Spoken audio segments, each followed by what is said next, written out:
aldrig tages i ondskab.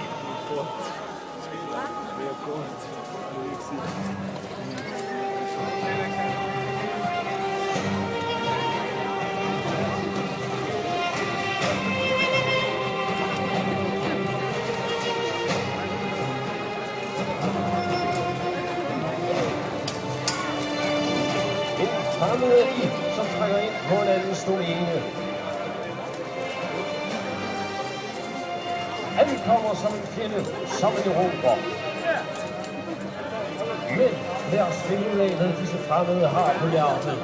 Er der noget galt?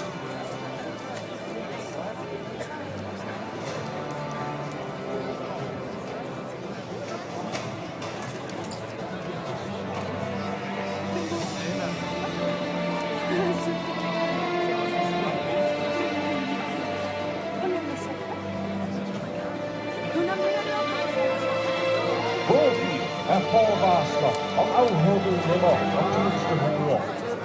Med modangrebens svære kunst kan hver ridder dermed vise, hvordan han kan bruge sin bogi.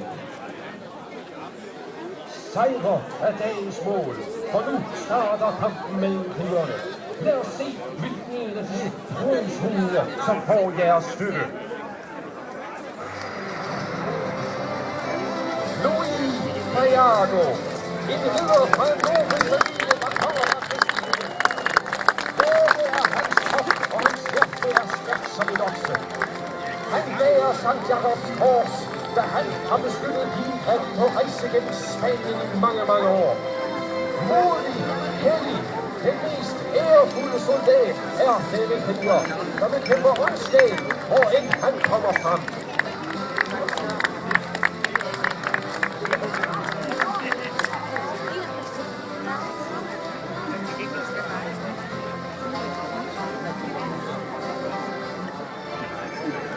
Alonso Fiasilia, en ung ridder, der kommer fra Spanien.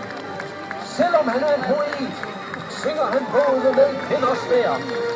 Han er blevet undervist hos det royale hof, hvilken har åbnet mange døre for ham. Han har kæmpet med konquistadorerne i den nye fjerne verden. Men hans mytterier men hans røvelsordbrød var skyld for mange mytterier.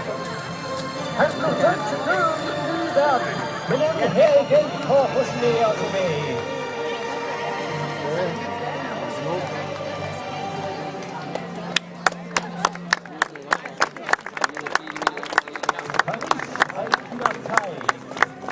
Hans forfører var mamelukkerne, legendariske krigere, der forsvarede sultanernes paladser. Hans familie har levet i storbyen Sarajevo, og han selv er opvokset som en ægte muslim. I ham er der gemt to værker, visdom og ild, men han kæmper kun for sin egen sag.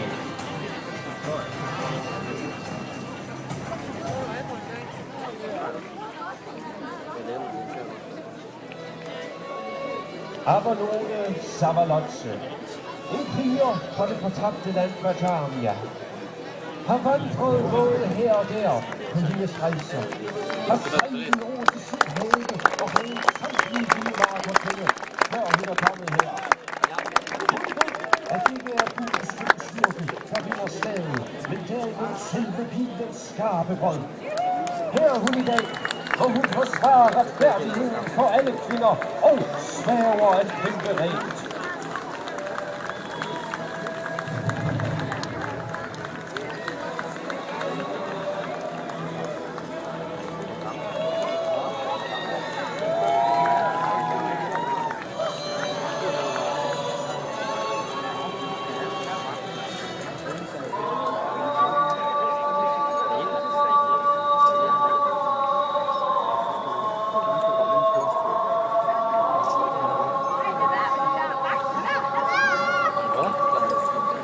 Ved hjælp af en turnering kan vi måle og veje disse riddere for at se, hvem der får kuren til dronningen. Det våben, vi sparker med, er spillet.